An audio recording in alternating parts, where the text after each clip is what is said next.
To me, a thing, as I have looked at this topic, that seems important is, first of all, obviously, being LDS, I would have an inclination to read some of these statements and read into them LDS doctrine. And so I had some concern about that myself.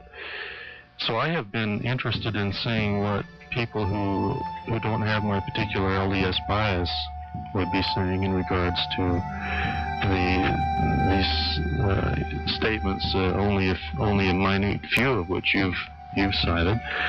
I was interested in seeing what people who wouldn't have my bias would think as I looked at these kinds of statements. And then I was also interested in looking at the actual statements of the early church fathers with the question in mind, where did they get these ideas from? And I don't know that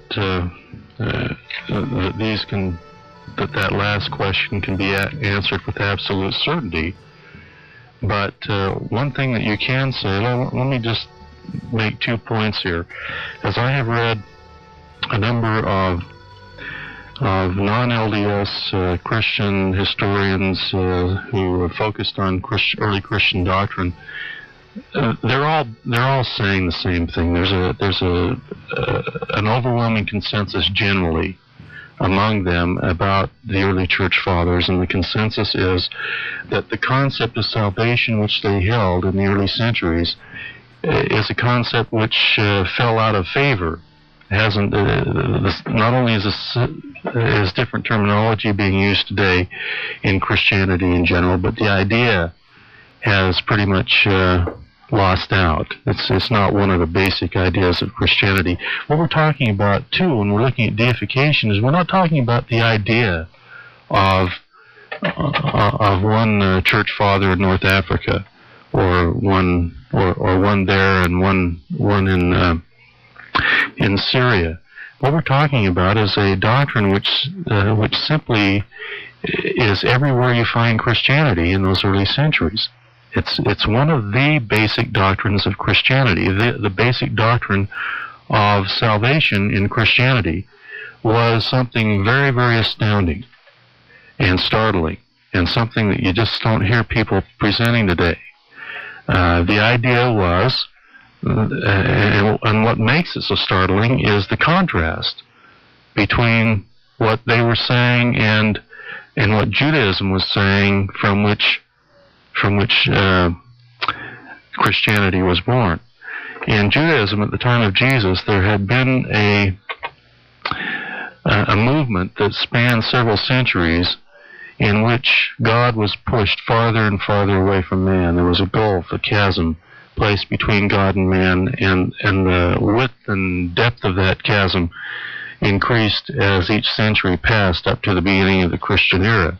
You go back, for example, to older portions of the Old Testament and to the best manuscripts of those, and you find that there are many passages in the Old Testament that draw a very close relationship between God and man. For example, you have God appearing to Moses, and you have God wrestling with Jacob in Genesis 32, and you have the portrayal of God over and over again presented that God is working very, very closely with man. For example, another example is when God gave the law on Mount Sinai. The law was, God gave it directly to Moses. By the time you get to the Christian era, this has changed in Judaism. And in Judaism, the idea that God deals directly with man was pretty much discarded. And the forms of the Old Testament that were being used at the time of Jesus, primarily the Targums, which was an Aramaic translation, an oral, it wasn't written at the time, it was passed on orally. That was being used in Palestine, as well as the Greek translation of the Old Testament called the Septuagint, that was made a couple of centuries before the beginning of the Christian era. And in both of these, scholars have pointed out that the later Jewish theology is reflected in those. So that God is not dealing directly with man as we find in the Hebrew text, but the text of the Old Testament had actually been altered to reflect the later Jewish theology, which was that God was too far distant. He was too far away from man to have any direct dealing with him. And in Acts chapter 7, for example, and in Galatians and also in Hebrews, there are 3 passages in the New Testament that talk about the law being given to man.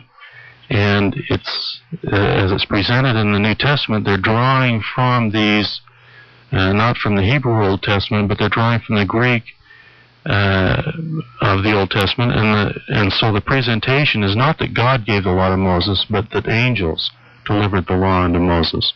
And there are many examples of this sort of thing that scholars have pointed out. So in Christianity, the Judaism at the time of the beginning of the Christian era was Judaism which had this that had a transcendent God, a God that was very far distant from man. And when Jesus came, his teaching was very, very radically different from that.